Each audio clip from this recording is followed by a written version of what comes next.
Let's go sa lesson number 9 natin.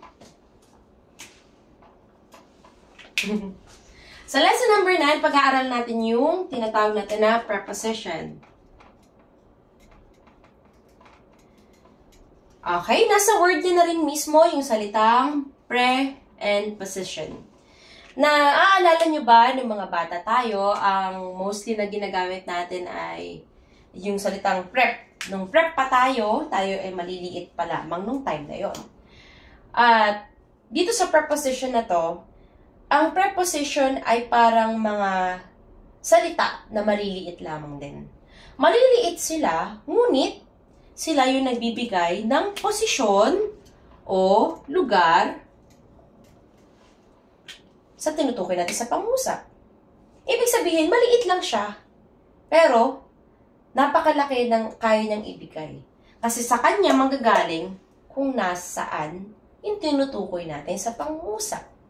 Halimbawa, si Millie ay naglalakad ng mabilis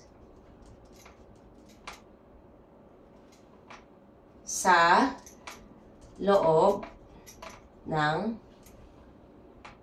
mall. Taglish natin. Tinaglish, no? Yan.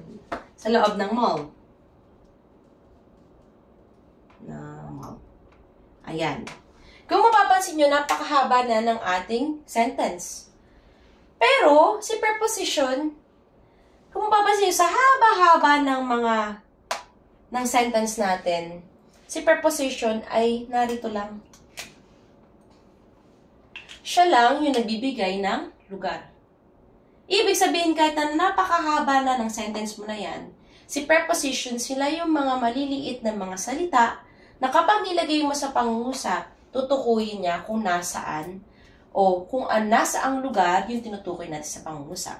Kaya si preposition ay mahalaga sapagkat siya ang nagbibigay ng another information sa tinutukoy natin sa pangungusap. Kaya sa hinaba-haba ng sentence natin, nandito lang pala si preposition. Okay? Halimbawa pa, last one. He is in the box. He is in the box. Sa kinahaba-haba ng sentence na ito, nasaan si preposition? Sabi dito yung Tagalog, siya ay nasa loob ng box. Nasaan siya? Sa loob. Ibig sabihin, yung in o loob, yan ang ating preposition. Kaya napakadali lang malaman kung ano ang preposition. Tatandaan nyo lang, sila yung mga maliliit na mga salita na nagbibigay ng posisyon. Kaya sa preposition natin, nasa word na mismo yung keyword na ito ay tumutukoy sa posisyon o lugar na tinutukoy natin sa pangungusap.